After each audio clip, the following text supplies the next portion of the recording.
Connie Wilson is relaxing in her condo in Southern California with her beloved Labradoodle, Jackson, when the email arrives. "Oh my gosh, Connie," a book club friend from Arizona writes. "Have you read Before We Were Yours?" It's June 2017, and the novel by Lisa Wingate is brand new. Connie has not heard of it. But faster than her pup can nudge her to play tug of war, she downloads a digital copy. In only 48 hours, she devours it, tamping down emotions as she reads. The fictionalized story about children adopted through the Tennessee Children's Home Society is oh so familiar to her. Connie's life is historic in a way she would rather have avoided. She is one of the last babies placed by the scandal-ridden orphanage.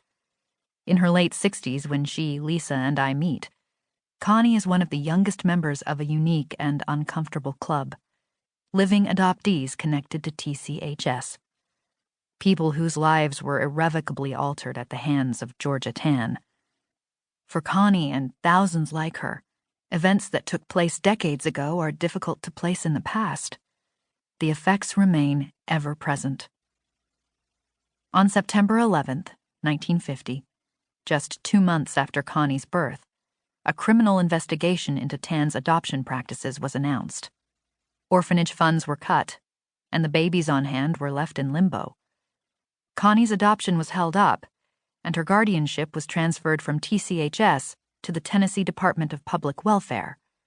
That was when she joined the tail end of a decades-long line of sad statistics.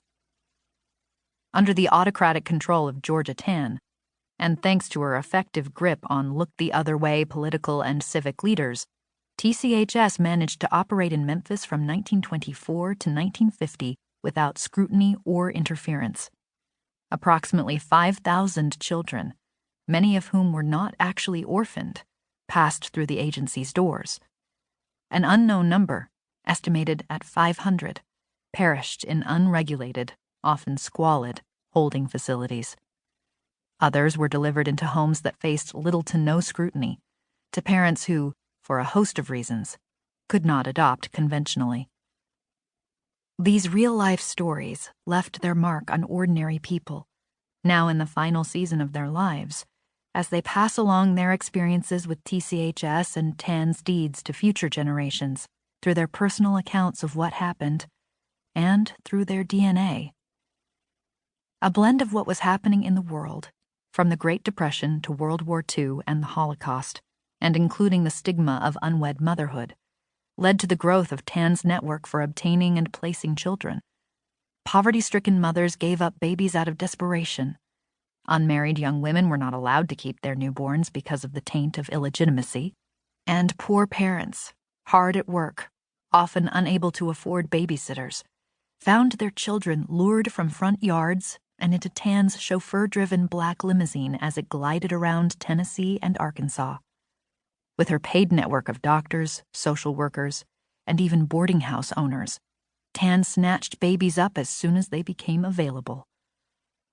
Some frantic birth parents, along with the occasional physician, attempted to challenge Tann, a stern-looking woman with short hair and glasses. Tann, however, had political clout and immense wealth built on the backs of children sold for profit, some of it from checks made out to her personally. With the help of her connections via Memphis Mayor E.H. Boss Crump, a political kingpin with powerful ties throughout the state, and others in positions of authority, she deflected inquiries with the ease of swatting a mosquito on a Tennessee summer afternoon. But now, in 1950, the year of Connie's birth, the end of Tann's reign of terror nears. Tennessee politics are changing. Crump is out.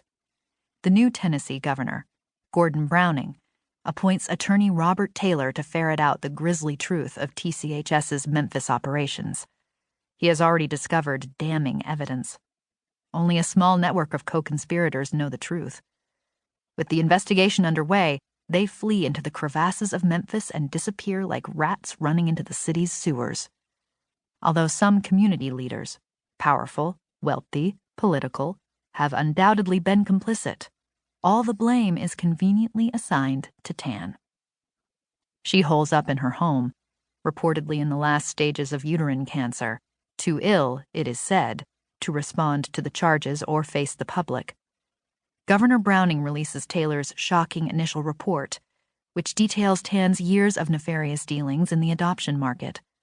She has, the governor reveals, made herself rich and completed an unknown number of horrendous deals involving flesh and blood products.